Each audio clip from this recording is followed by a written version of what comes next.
Hey guys, welcome back to the show. I'm your host, Teen Komar, and before we get this party started, why don't you go and check out our full-length podcast on anchor.fm/Radio Free Galaxy, or, you know what?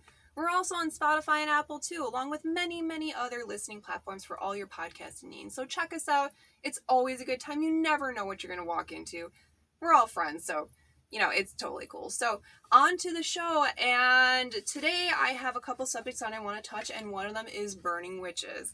And funny enough, I'm actually working on putting my super sweet, super new back patch that they sent to me, and I love the Dance with the Devil album. It's totally dope, so I'm going to put this over here for the moment, just so I don't stab myself while I'm trying to explain this super awesome female-led heavy metal band.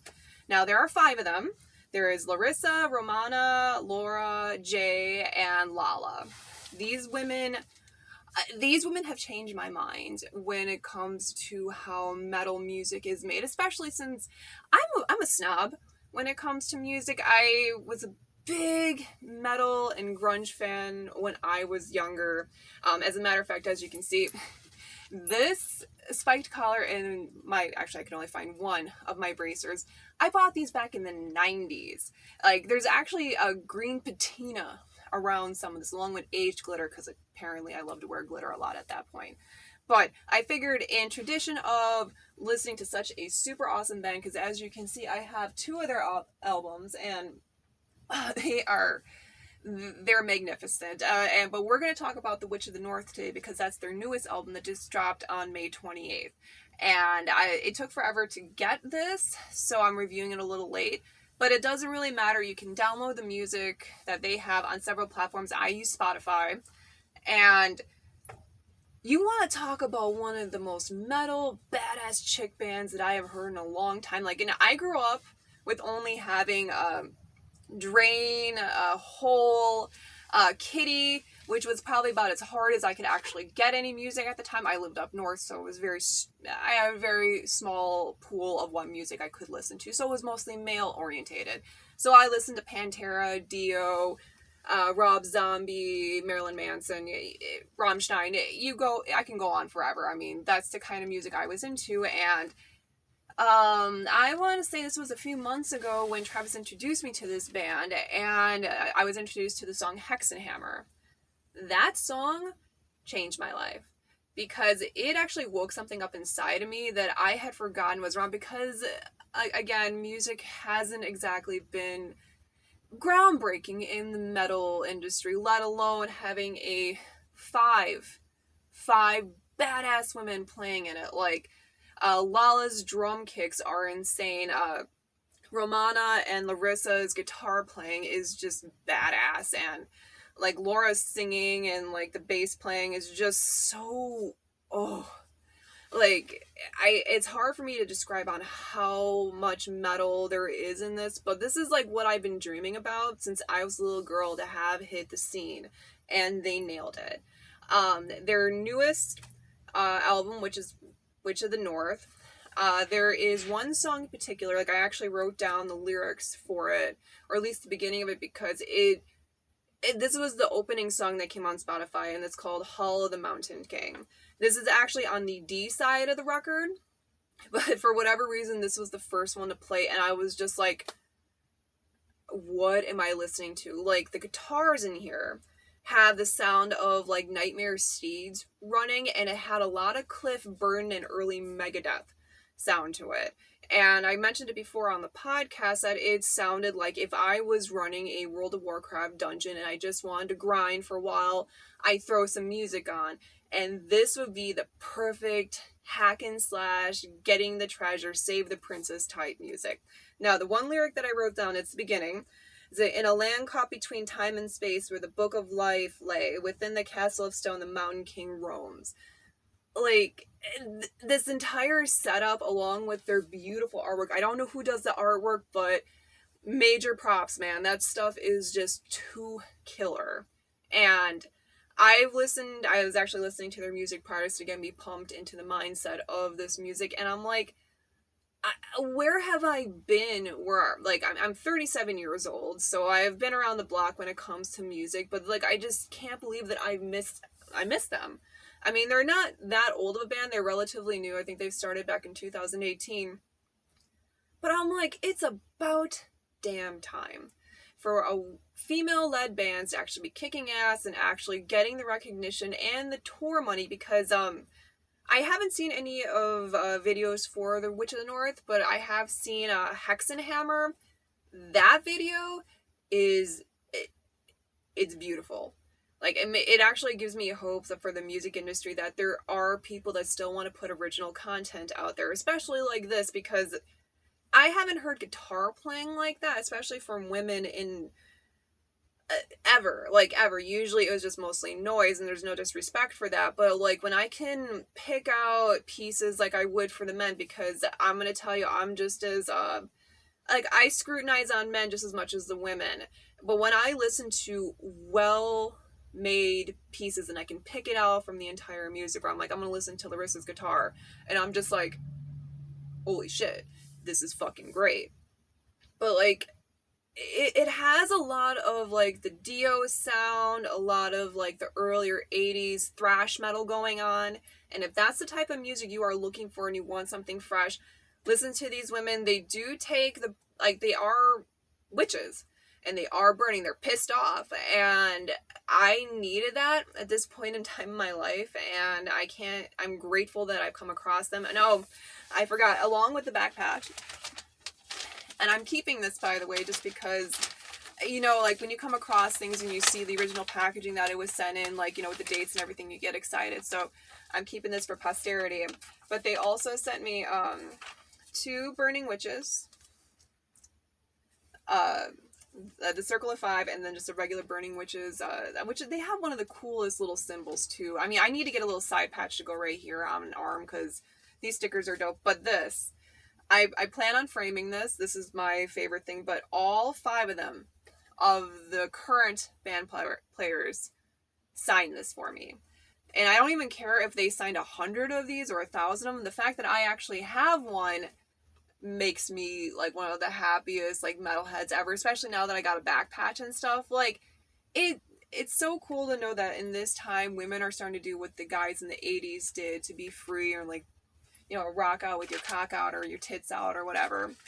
And I just had to share my adoration and respect for these women. So if you like them, please check them out. Burning Witches, super cool. You will not regret it. At least try to find Hall, the Mountain King, Hexenhammer, you know, the Circle of 5, you know, the Valkyries. Like, there's so many songs on any of their albums they have that you are going to love. Especially, like, if you're a novice in the world of metal, this will at least lead you into the right path to some really killer bands, especially like Dio. They have a lot of respect for Rodney James Dio, which I do too. And they do a cover of Holy Diva. You'll love that too. And I think I'm going to wrap that up for the moment, because I would like to talk about the movie that I decided to pick out. So as most of you know, we like to watch a lot of VHS tapes. Like, a lot. We have several, I wouldn't say 1,000, but close enough, of pre-recorded and weird, like, rental VHS tapes around. And we decided to watch one of my, like, I guess, guilty pleasures, I guess would be the word, but it would be the Mila Jovovich and Michelle Rodriguez 2002 Resident Evil movie. Now, hold on before anyone tries to rip it apart. You're all entitled to like whatever movies you want, but this movie holds a certain part of my life, and it brings me back there, has really good memories to it, but also, I forgot that this was actually a VHS tape release, because DVDs were just starting to take up back in 2002, so the VHS was starting to become extinct. But the very idea that, like, this movie, which is basically all about, like, futuristic genetics, zombies, and all that, this is kind of like, she started it. Alice started it. And I don't know if anyone really remembers that, because, like, most video game type movies never really did well, let alone early 90s superhero movies. Just off the top of my head, the Super Mario Brothers and the Phantom come to mind, and yeah, those are some pretty big disasters. But for a video game movie about an evil corporation with a bunch of zombies and stuff, with some female-led cast, this movie does all right. Like, also just the idea of knowing that this was $12 at one point really just kind of brings it home. But like, I think I actually enjoyed watching this more. Oh, actually, this was a Blockbuster. Go figure.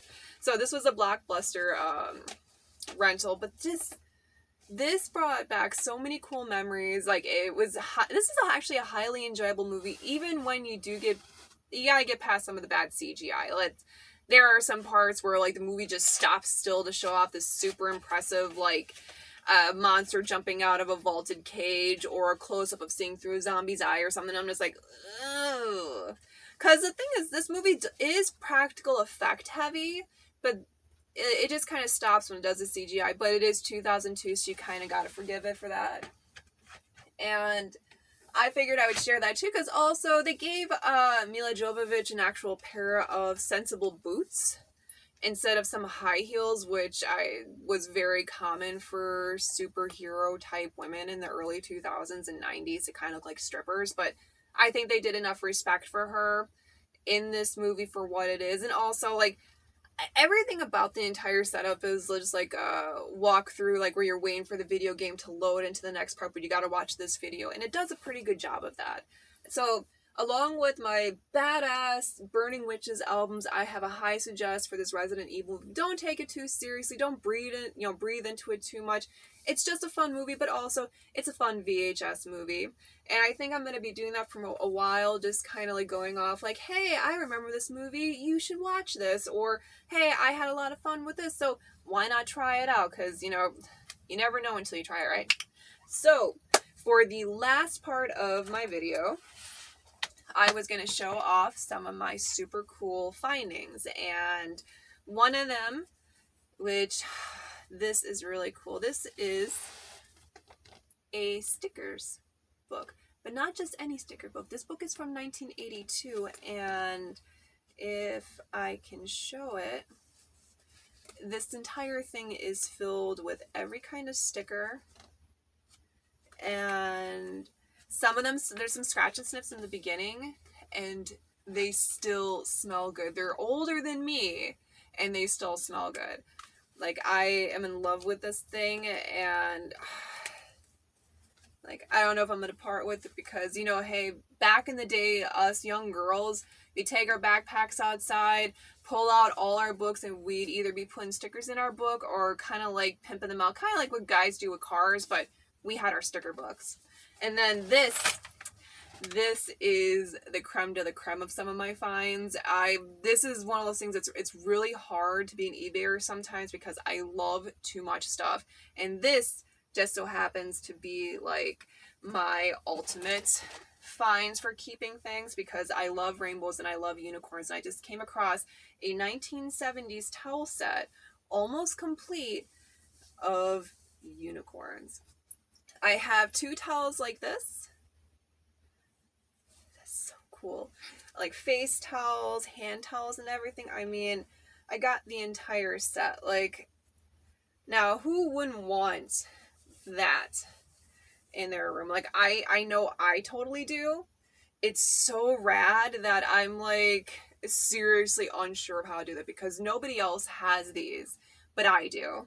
And it's kind of weird. It was a sale that I had gone to a couple times, and I didn't really find anything I wanted, but out of the corner of my eye, this like last time I like saw those and I bought them for just a couple dollars. But like, the sheer idea of having rainbows and unicorns is one of my delicatessens. So, I guess I'm also, one more thing is that I decided to get into cassettes a little bit. Not enough of my obsession with VHS tapes, but Travis ended up giving me a boombox and a little thing of tapes to just kind of try them out, because there's a couple tapes from one of his hauls that he was they were his rejects, and I was like, I don't know, I kind of want to play around with them. And which one is it? This is the Ramones' Road to Ruin. Someone had recorded it, but it's like these really, really nice TDK dynamics. And I was like, I just kind of want to listen to them. I don't want to learn all the ins and outs of fixing these. It's too much for me. But I'm like, hey, well, I'm sitting here on my desk working on some things or working on a video. I'd rather have some jammy tunes like this to like listen to. And he kind of gave me a kit, so he might have made a monster. I don't know. But for right now, it's just one of those things. Plus, I gotta clean this bad boy up. This sports surround sound one is just, it's filthy, but it's gonna be cool to listen to when it's all done. So that concludes my video. I hope you all enjoyed it. Give me a like, a share, leave a comment in the comment section below, because I'm always looking to learn and improve, and also touch base with everybody, because that's what we're like on the Radio Free Galaxy. We're all friends here. So until next time, folks, I hope you all stay safe, and most of all, I can't wait to see you again. So bye for now.